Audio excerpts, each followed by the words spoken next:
ॐ भूर्भुवः स्वः तत्सवितुर्वरेण्यं भर्गो देवस्य धीमहि धियो यो नः प्रचोदयात्। अज्ञानतिमिरान्धस्य ज्ञानाञ्जनशलाकया चक्षुरुन्मीलितं येन तस्मै श्रीगुरुवे नमः। सर्वे भवन्तु सुखिनः, सर्वे सन्तु निरामया, सर्वे भद्राणि पश्यन्तु मा कश्चित् दुःखभाग् भवेत्। ॐ विश्वानि देव सवितर्दुरितानि परासुव यद्भद्रं तन्नासुव। ॐ शान्ति शान्ति शान्ति।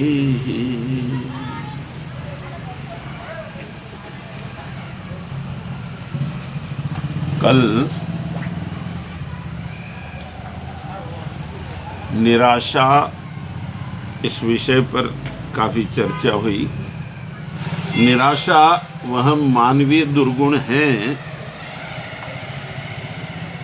जो बुद्धि को भ्रमित कर देता है और मानसिक शक्तियों को नष्ट करता है या तोड़ मरोड़ कर रख देता है।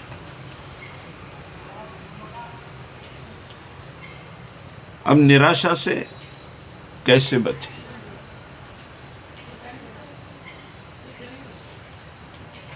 निराशा तो आती है, मनचीती नहीं हुई तो निराशा आती है।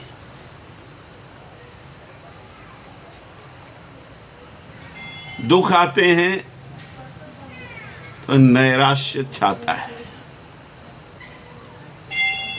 संकट आते हैं तब भी निराशा छाती है। अब इस निराशा से बचे कैसे?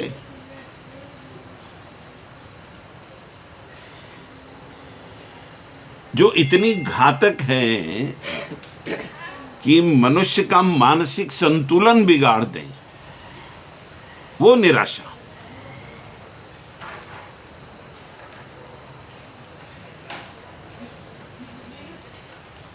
इससे बचने की आवश्यकता को समझें और कैसे बचें।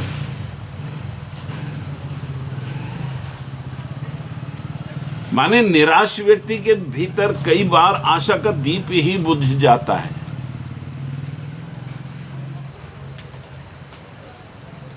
वो इतना निराश हो जाता है कि संपूर्ण जीवन नीरस हो जाता है उसके लिए, कि अब कुछ हो ही नहीं सकता, अब कुछ हो ही नहीं सकता। ये मान लेता है, वो मानना ही हार है।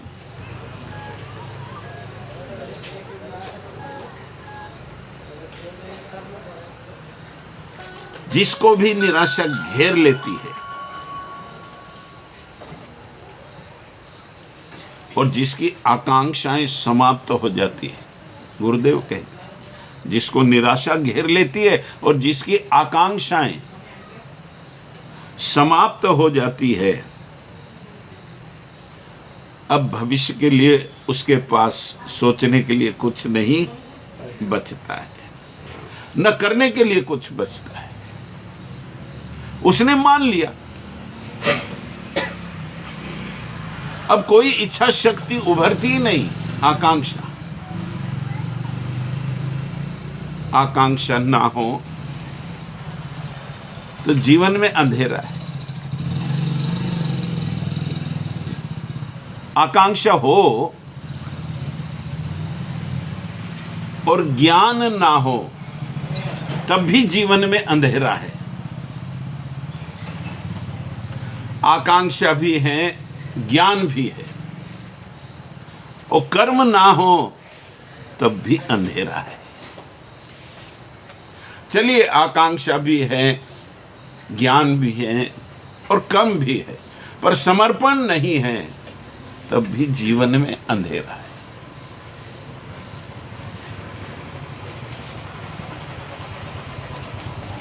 जीवन में अंधेरा हम उत्पन्न करते हैं, परमात्मा ने नहीं। जो लोग प्रकृति की ओर चलते हैं, उनके जीवन में निराशा के क्षण नहीं के बराबर होते हैं। पर हम प्रकृति के विरुद्ध चलते हैं, प्रकृति को साथ नहीं देते, मनमानी करते हैं, तब भी प्रकृति हमारा साथ दें, ये हमारी मान्यता है। हम जैसा चाहते हैं वैसा भगवान करें, वो भगवान प्यारा लगता है। मन्नत के भगवान इसीलिए प्यारे लगने लगते हैं। सारी भीड़ वहीं, सैद्धांतिक चर्चा जहाँ होती है, जीवन का वास्तविक ज्ञान जहाँ से मिलता है, ना तो वो ग्रंथ पसंद है, ना वो संत पसंद है, ना वो भगवान के विग्रह स्थान पसंद है। भीड़ तो वहाँ की अपनी मन चीती जो पूरी करते हैं, मनोकामना पूरी करते हैं, वही भीड़।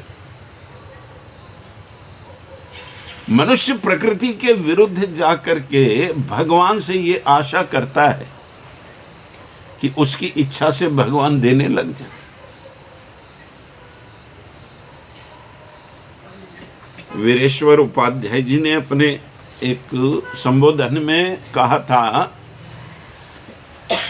कि भगवान भी अपनी मर्जी से देना चाहता है और भक्त अपनी मर्जी से भगवान से लेना चाहता है।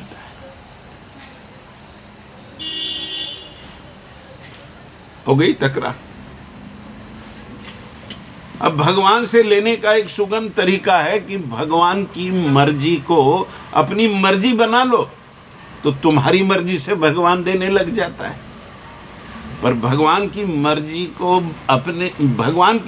को अपनी मर्जी बनाना अर्थात प्रकृति की ओर जाना है। ये तो हमसे होता नहीं। हम तो समस्त इंद्रियों के भोग चाहते हैं, सुख चाहते हैं, वैभव चाहते हैं, रुतबा भी चाहते हैं, अधिकार भी चाहते हैं, सब कुछ भोगना ही भोगना चाहते हैं। और जहां जहां अपेक्षा भंग होती है, निराशा घेर लेती है। अपनी इच्छा के अनुरूप नहीं हुआ तो निराशा। बहू अपनी मर्जी से नहीं चल रही है तो निराशा। निराशा से बचने का उपाय कोई नहीं खोज रहा है, नहीं चल रही, अहंकार जाग जाता है। और जिसके पास जो चाबुक हो उठ जाता है। मैं अक्सर कहता हूं कि अपने बेटे का संसार अधिकतम माएं, उनकी माताएं खराब कर देती हैं अपने अहंकार के वशीभूत होकर। फिर चारों ओर अंधेरा, निराशा। क्या हो गया? हमारे घर को किसकी नजर लग गई? अरे किसी की नजर नहीं लगी भाई, तुम्हारी सोच गड़बड़ हो गई, सोचने का तरीका गड़बड़ा गया। आधा गिलास भरा हुआ है, सोचने का तरीका क्या होता है? आधा खाली है। एक आदमी सिर पीट रहा है, रो रहा है, सिर पीट पीट करके कि हाय मेरा आधा गिलास खाली है, अब क्या होगा? दूसरा आदमी ये सोच रहा है कि मेरा आधा गिलास भरा हुआ है। वो परमात्मा को धन्यवाद देता है कि मेरा आधा गिलास तेरी कृपा से भरा हुआ है, जबकि सहस्रों पात्र खाली है रीते। तेरी बड़ी कृपा। एक निराशा की गर्त में चला गया और सोच बदली तो एक निराशा से बाहर आ गया। सोचने का तरीका हम अपना सही कर लें, सकारात्मक दिशा में चिंतन करने लग जाएं, तो निराशा से बाहर निकल सकते हैं। जीवन के 7 आधार माने जाते हैं: शरीर, मन, परिवार, समाज, विज्ञान, धन और धर्म। अब देखो इनकी स्थिति क्या है और क्या होनी चाहिए थी। शरीर रुग्ण है, मन अशांत है, परिवार उद्वेलित और समाज क्षुब्ध है, विज्ञान घातक है, बहुत प्रगति की पर विनाश की ओर ले जा रहा है, छीना झपटी को नहीं रोक पा रहा है, मानवीय संवेदनाओं को उभार नहीं पा रहा है, अपनी रोटी मिल बांट कर खाओ ताकि तुम्हारे सभी भाई सुखी रह सकें, यह सूत्र जहन में विज्ञान नहीं उतार पा रहा है।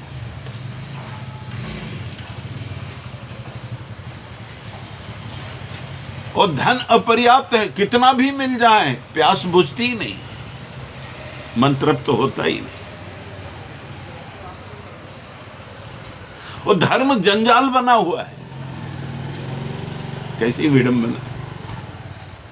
7 आधार, 7 की ये स्थिति है। होना क्या चाहिए था निराशा से बचने के लिए? रुग्ण हो तो निराशा की गर्त में जाते हो, जीवन के सारे रस बेकार से लगने लगते हैं जब शरीर रुग्ण होता है। और स्वस्थ हो तो निराशा पास भी आती है क्या?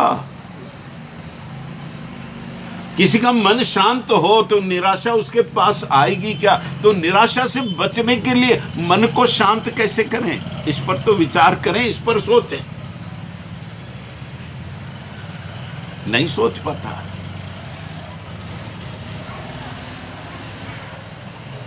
परिवार उद्वेलित हैं। गुरुदेव कहते हैं घर उसको कहते हैं जिसमें मनुष्य रहते हैं, एक दूसरे के लिए समर्पण का भाव जहां होता है। पर जहां खींचातानी है वहां घर नहीं होता। एक बाड़े में जैसे जानवर रहते हैं वैसे इंसान घर में रहते हैं।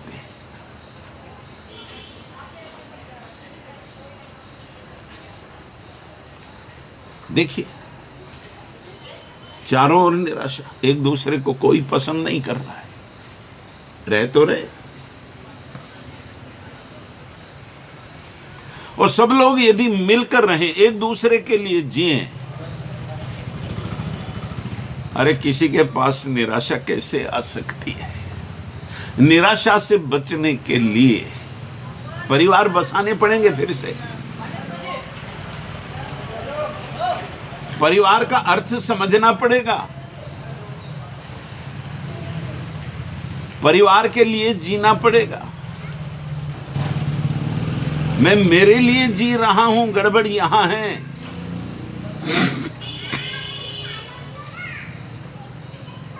समाज की अवस्था शुभ है। जरूरत का समाज सबको अच्छा लगता है। अपना काम निकल गया, समाज से कोई लेना देना नहीं। समाज में स्वस्थ परंपराओं का जन्म होना चाहिए, किसके मन में आता है? समाज पर अधिकार चाहता है, आधिपत्य चाहता है, नेतागिरी करना चाहता है। पर समाज सुधार की बात मन में आती है, भीतर से उठती है और भाषणों तक सिमट कर रह जाती है। समाज में सुधार हो तो अपने भीतर भी तो सुधार पहले होना चाहिए। बात समझ में नहीं आती। इसलिए हम निराशा से बच नहीं पाते। जहां गड़बड़ हुई वहां ठीक करने के लिए हम तैयार ही नहीं है।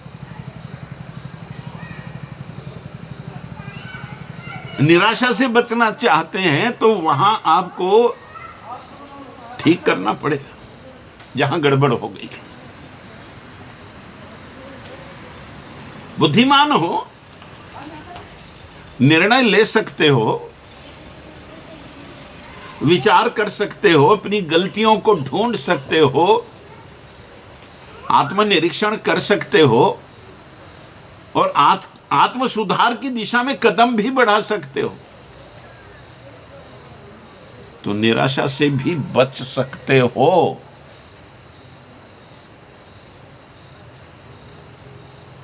विज्ञान ने सरंजाम जुटाए, इतने सुख के साधन उत्पन्न कर दिए और दुनिया को इतनी छोटी बना दिया गेंद की तरह कि जिससे चाहो बात कर लो, उसको देख लो, चर्चा परामर्श कर लो, अपनी जगह बैठे बैठे। ये विज्ञान की अनेक उपलब्धियां हैं। पंखा चलता है, भीषण गर्मी में भी जो है आपको ताप से बचाने का काम करता है पंखा, कूलर वगैरह वगैरह।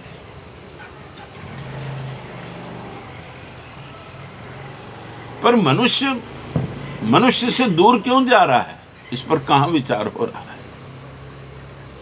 विज्ञान के साधन कुछ ही लोगों तक क्यों इकट्ठे हो रहे हैं। सुख की अनुभूति चाहता तो प्रत्येक व्यक्ति, पर शांति की चाहत कोई नहीं करता। सुख की चाहना है, शांति की नहीं। और शांति की ओर यदि बढ़ना है तो संयम से भी जुड़ना है, सदाचार से भी अपने आप को जोड़ना है, श्रेष्ठता को अपनाना है, घृणा की जगह प्रेम करने की बात सोचना है, तभी तो हम शांति की ओर बढ़ सकते हैं। धन अपर्याप्त है, किसी की प्यास बुझती ही नहीं, और धर्म जंजाल बना हुआ है। अब सभी जगह जहां जहां गलतियां हो गई वहां ठीक करने के लिए पहले प्रयास करने पड़ेंगे, तब हम निराशा से बच सकते हैं। तो आशा का दीप तो बुझने नहीं देना चाहिए किसी को। वो बुझ गया तो सब समाप्त है। फिर तो हाथ पांव गात सब शिथिल हो जाएंगे, मनोधैर्य टूट कर बिखर जाएगा। पर आशा का दीप जला हुआ है और मनुष्य उस दिशा में, उस प्रकाश में अपनी ऊर्जा को केंद्रित करते हुए, सुनियोजित करते हुए यदि प्रयत्न आरंभ कर दें तो निश्चय ही निराशा की गर्त से बाहर पड़ सकता है। बड़ा सरल है, बहुत मुश्किल नहीं है। पर निराशा का घना अंधेरा दिन प्रतिदिन, वर्ष प्रति वर्ष घना होता जा रहा है, फैलता चला जा रहा है, मानो अंधेरे का साम्राज्य बढ़ रहा है। प्रकाश की ओर हम जाना ही नहीं चाहते। सभी को समझ रहा है कि मनुष्य जो है निराशा की ओर इतना धकेला जा चुका है अपनी ही भूलों के कारण कि सारी दुनिया में सर्वाधिक पेशेंट मनोरुग्ण हैं, निराशा से घिरे हुए लोग हैं। अध्यात्म उपचार के रूप में आशा का दीप जला सकता है। उसकी निष्क्रिय पड़ी ऊर्जा को समेट करके फिर से नए उत्साह और उमंग के साथ में सृजन के साथ जोड़ सकता है। ये अध्यात्म विज्ञान समाज में फैलाना तो पड़ेगा। निराशा से बचना है तो, निराशा से बाहर निकलना है तो। मित्रों, कबीर दास जी ने कहा कि मन मरे न माया मरे, मर गए शरीर आशा तृष्णा ना मरे, कह गए दास कबीर। न माया मरती पर शरीर कई बार मर जाता है, मर गए शरीर। आशा तृष्णा, आशा लगाते हो तो निराशा पास आ गई। सारी आशाएं तो पूरी हो नहीं सकती, तृष्णा किसकी पूरी हुई? कुछ संत तो तृष्णा को डायन कहते हैं। ये डायन पीछा नहीं छोड़ती तृष्णा।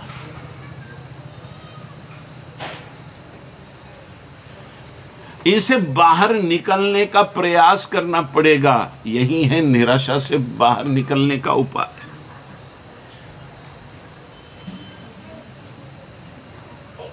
एक मजदूर कल की चिंता करता है, नहीं करता।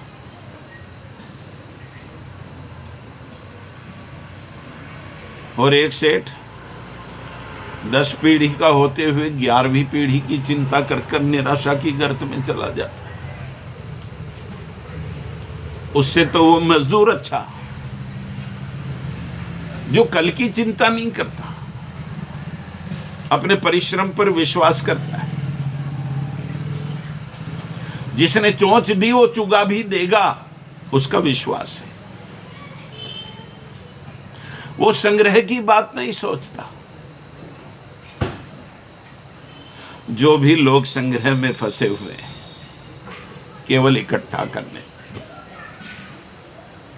उनके जीवन में निराशा के क्षण अधिक आते हैं।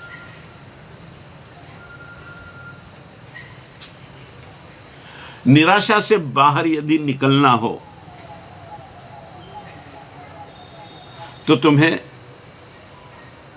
विवेक का अवलंबन लेना ही पड़ेगा, तभी तो निराशा से बाहर निकल सकते हो। श्रमशील बनना पड़ेगा, श्रम पर विश्वास, सहनशील होना पड़ेगा। सहनशीलता तो लगभग समाप्त सी हो गई। अरे नहीं बोलने देता कोई किसी को, बड़ा बुजुर्ग भी नहीं देखता। समाज में धन बढ़ा, वैभव बढ़ा, पर सम्मान घटा। मैं तो ये कहता हूं,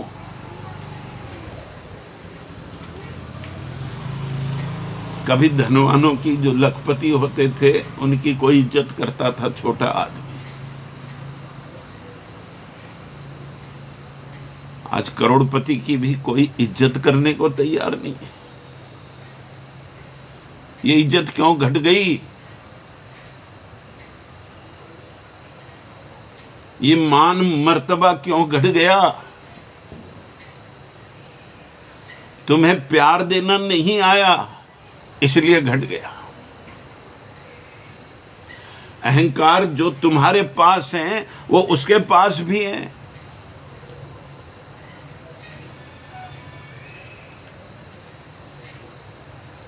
तुम वैभव के साथ संतुष्ट नहीं हो। वो रोज कमाता है, रोज खाता है, पर संतुष्ट रहता है। तुम उसका सम्मान नहीं करोगे तो तुम्हारा सम्मान कैसे करेगा? तो सम्मान करना सीखना।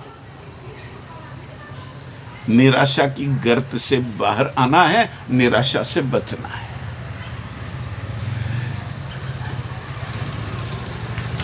तुम्हारे संबोधन गड़बड़ हो जाते हैं। तुम दबाकर रखना चाहते हो किसी को, प्यार दीजिए तो प्यार का परिणाम जो है आपको इतना सुंदर मिलेगा, समर्पण के रूप में मिलेगा। तो निराशा से बाहर निकलने के लिए हमको विवेकशील होना है, सहनशील होना है, मर्यादाशील भी होना है। सब अमर्याद होते चले जा रहे हैं, मर्यादा किसी को पसंद नहीं है। हमने किसी की सहायता नहीं की, हम संकट में घिरे, हमारी कौन सहायता करेगा? तब निराशा की गर्त में घिरते चले जाओ। निराशा से बचना हो तो किसी की सहायता करो, तुम्हारी भी कोई कर देगा। ये प्रकृति का नियम है, भगवान का नियम है। और अनुशासित जीवन जीना पड़ेगा, संयमी होकर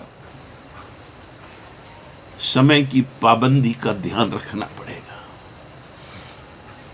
निश्चित समय सबके पास में।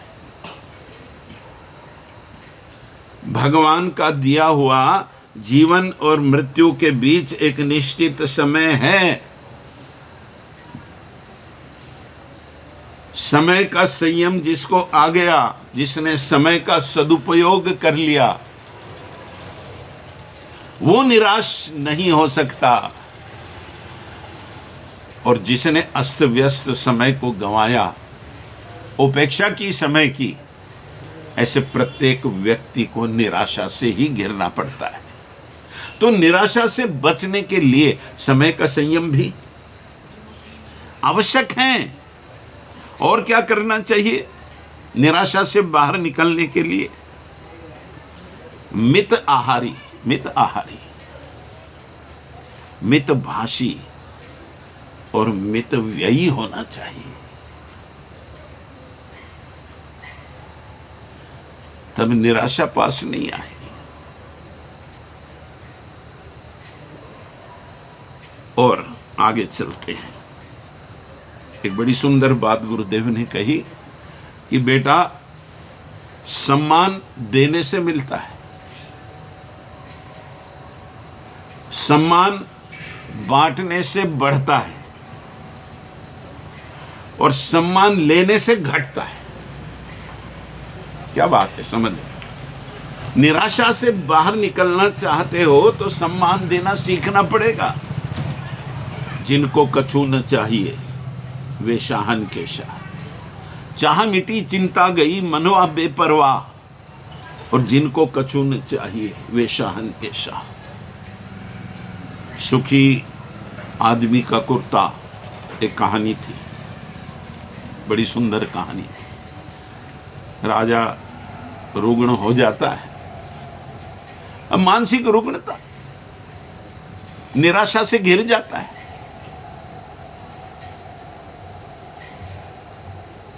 एक से एक वैद्य आकर के उसका उपचार करते हैं, पर वो ठीक ही नहीं होता।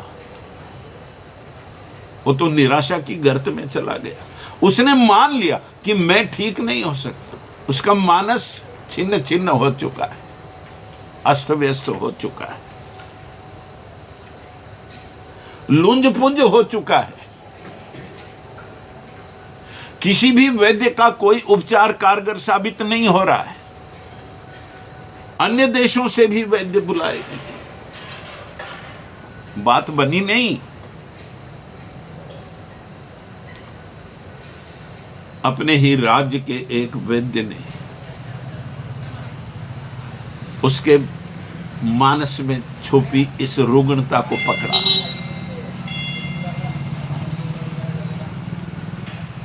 क्योंकि मनचिति किसकी होती है? मेरे मन जैसा सब कुछ हो जाए, ये कैसे संभव है? उसने कहा आपका मैं उपचार कर सकता हूं, पर मेरे उपचार के लिए मुझे एक साधन चाहिए। तो बोले क्या?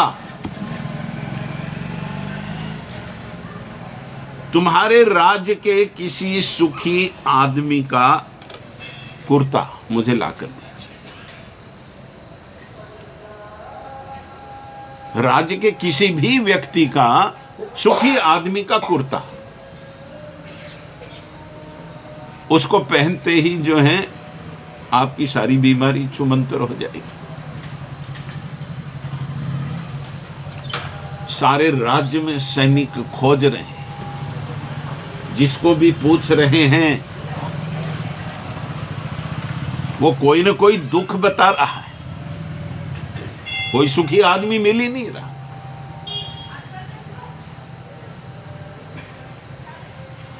एक किसी पेड़ के नीचे नंग धड़ंग पड़ा एक आदमी मुस्कुरा रहा है, अति प्रसन्न है।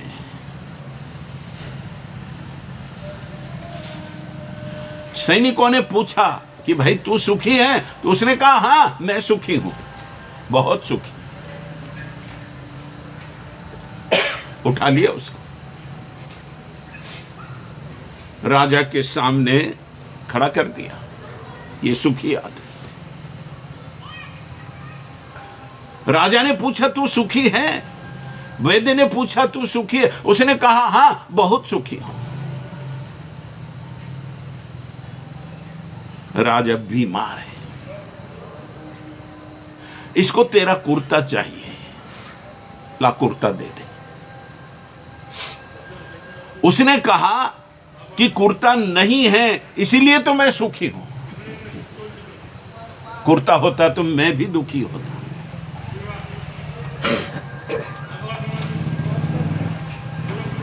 जो व्यक्ति अति संग्रह, वो दुखी है। आशा तृष्णा ना मरे, ये कभी मरती नहीं और दुख कभी जाता नहीं। निराशा से बाहर निकलना है तो अपरिग्रही होना पड़ेगा। अपनी इच्छाओं को समेटना जिसको आ गया वो निराशा से बाहर निकल गया, और जिसको इच्छाएं समेटना नहीं आता वो निराशा से बाहर नहीं निकलता। सरल सूत्र।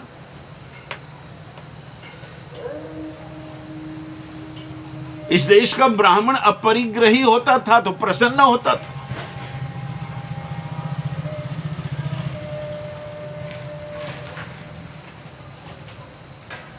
हम लोग जुटाने में लगे हुए हैं,